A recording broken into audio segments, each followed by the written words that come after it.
DD समाचार की team गिरा पंचायत समिति के ग्राम पंचायत खोकसरपुर पहुंची। ग्राम पंचायत के सरपंच से सीधी बात के दौरान जाना कि बीते 4 सालों में पंचायत के विकास के लिए कौन कौन से कार्य करवाए, उनके कौन कौन से ख्वाब अधूरे रह गए जो अपने कार्यकाल के दौरान पूरा करवाना चाहते थे। सीधी बात की इस कड़ी में सरपंच बक्ताराम चौधरी से एक मुलाकात स्टेट हेड शंकर बंसारी के साथ। डीडी समाचार की टीम आज ग्राम पंचायत खोकसरपुर पहुंची है। आज हमारे साथ सरपंच बक्ताराम जी चौधरी आए हुए हैं। इनसे जानना चाहते हैं इनके 4 साल कैसे गुजरे, जो जनता से वादे किए थे वो पूर्ण हुए या नहीं हुए। सबसे पहले सरपंच साहब, हमारे चैनल में आपका स्वागत है। आप सभी का मेरे ग्राम पंचायत खोकसरपुर में आपके चैनल का भी स्वागत। सरपंच साहब, सबसे पहले मैं राजनीतिक कैरियर पर प्रकाश डालना चाहूंगा। आपने राजनीतिक कैरियर की शुरुआत कहाँ से की? मैंने राजनीतिक कैरियर की शुरुआत सन 2004 से प्रथम खोकसर से ग्राम पंचायत का चुनाव लड़ा था। सरपंच साहब, उसके बाद कोई चुनाव? प्रथम चुनाव भी मैंने फाइट कर लिया और जीत लिया था। 847 वोटों से मैंने विजय प्राप्त की और उस समय पूरी ग्राम पंचायत साथ में थी। दोबारा मैंने इलेक्शन लड़ा, 72 वोट से इलेक्शन हार गया था। अब नवगठित ग्राम पंचायत खोकसर से जो बनी है, खोकसरपुर, खारड़ा बार सिंह और खोकसर के 2 राजस्व का ग्राम मिलकर वहाँ बड़ी, उससे वहाँ चुनाव लड़ा और 183 वोटों से पुनः जीता। सरपंच साहब, नवगठित ग्राम पंचायत है खोकसरपुर, विकास की बात करते हैं। 4 साल का कार्यकाल, जो जनता से वादे किए थे, आपने चुनाव मैदान में उतरे थे, वो पूर्ण हुए या नहीं हुए?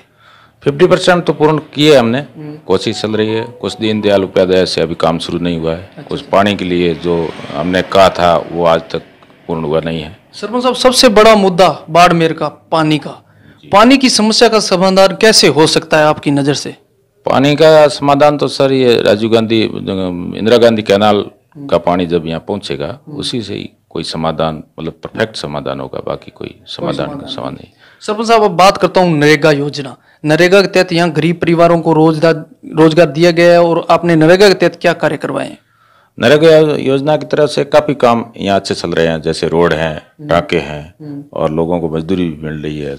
कमाई का साधन नरेगा ही है। नरेगा जब से यहाँ से शुरू हुई 2006 से, उनके बाद बाड़मेर जिले में लोगों के पास आमदनी की बहुत सारी सुविधा नरेगा से ही हुई है। नरेगा से, और नरेगा योजना अच्छी है, सब कुछ अच्छा है, लोगों को रोजगार मिला है, सब बढ़िया सी चली है। नरेगा में थोड़ा और भी सुधार होने चाहिए, और भी होने चाहिए। सरपंच साहब, बात करता हूँ प्रधानमंत्री आवास योजना, उसका कोई लाभ गरीब परिवारों को दिया गया? बिल्कुल दिया गया है। 137 पीएम आवास जो ग्राम पंचायत खोकसरपुर नवगठित है उसमें बने हैं। अभी भी काफ़ी आवासों की लिस्ट जो नई सर्वे हुई है उसमें भी कई लोग जुड़े हैं। पुरानी सर्वे में कोई लोग कट गए थे, उनको अभी सर्वे कराई है, सर्वे में उनको जोड़ लिया गया है और सारी सूचियाँ सरकार के पास भेज दी गई है और सरकार जब अनुमोदन होकर आएगी तो अपना उनको लाभ दिया जाएगा। सरपंच साहब, पूरा राजस्थान ओडीएफ घोषित हो चुका है। धरातल की बात करते हैं तो आपकी ग्राम पंचायत कहाँ तक पहुंची? मेरी ग्राम पंचायत ओडीएफ है। धरातल की बात करते हैं तो थोड़ी सी यहाँ जल की असुविधा है। आज भी 50% लोग उसका सुविधा का आनंद ले रहे हैं और शौचालय यूज हो रहे हैं। सरपंच साहब, अब मैं बात करता हूँ आप पर ही। सरकार जो राजस्थान सरकार है, सरपंचों को मानदेय 3500 से 4000 रुपये दे रही है। क्या सरपंच इनसे संतुष्ट है? नहीं, संतुष्ट तो कोई किसी से होता ही नहीं। मानदेय पे हम जाते हैं तो वो जनता कहेगी ये मानदेय पे आ गए। मानदेय कोई बड़ी चीज नहीं है और 4000 से किसी आदमी की कोई मानदेय चलता भी नहीं है। सरपंच साहब, इतना बड़ा क्षेत्र होने के अनुसार आज एमएलए एमपी का बात कर देते हैं मानदेय की। आज उनका मानदेय कितना है? उनके पास भी क्षेत्र है, आप जनता द्वारा चुने हुए प्रतिनिधि हैं, फिर भी सरपंच का मानदेय कितना होना चाहिए उनके मानदेय के अनुसार? सर, वो जनता के द्वारा चुने हुए जनप्रतिनिधि वही है। सरपंच भी जनता के द्वारा चुना हुआ जनप्रतिनिधि है। वो जब जाते हैं तो उनके तो फैसले हतवात हो जाते हैं और निचले स्तर के जो भी है, प्रधान है, सरपंच है, उनके फैसले में आज तक भी रुकावट बनी हुई है। वो की सारी की सारी रुकावट बनी हुई है। उसके लिए कई बार सरपंच संघ ने आंदोलन की भी किया है। उस आंदोलन का आज तक सरकार ने फायदा नहीं लिया। सरपंच साहब, अब मैं बात करता हूँ, जो आपका 1 साल का कार्यकाल बचा है, आपके क्या सपने हैं कि इनका आपके कार्यकाल तक मैं विकास करवा सकूं? मेरा सपना है सर, सबसे पहले दीनदयाल उपाध्याय से पूरे गांव को ओडीएफ करवाऊं और इंदिरा गांधी कैनाल का पानी गांव तक पहुंचाऊं। और मेरे गांव में रोड की बहुत असुविधा है। रोड के लिए नरेगा से जितनी भी मेरे से बनेगी उतनी कोशिश करके सरकार से बात मिल बैठ के करके मैं रोडें बनवाऊंगा ताकि लोगों को आने जाने की सुविधा दे सके। सरपंच साहब, अब मैं बात करता हूँ भ्रष्टाचार पर। मोदी जी जब सरकार बनी थी कि उनका हर भाषण में हम सुनते आ रहे हैं, आपने भी सुना है कि हमारी सरकार बनी है, भ्रष्टाचार बंद हुआ है। धरातल की बात करते हैं कि ये भ्रष्टाचार बंद हुआ है या नहीं हुआ?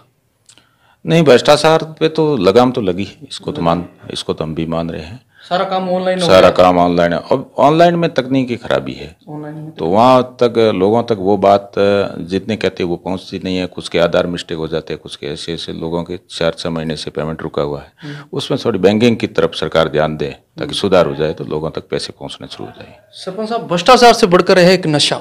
राजस्थान के जितने युवा है नशे से ग्रस्त होते जा रहे हैं, इनके रोकने के क्या उपाय हो सकते हैं आपकी नज़र से?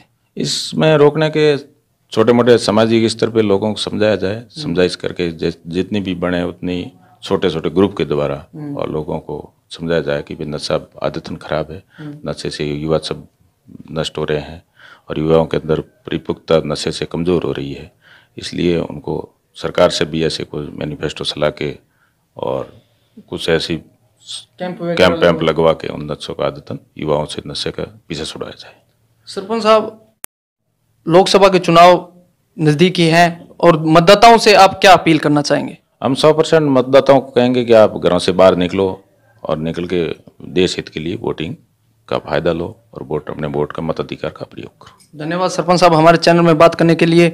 आज ग्राम पंचायत के सरपंच ने बताया ग्राम पंचायत का चौमुखी विकास करवाना ही सपना है। देखते रहें डीडी समाचार। मैं शंकर बंसारी, मेरी होगी अजय शर्मा।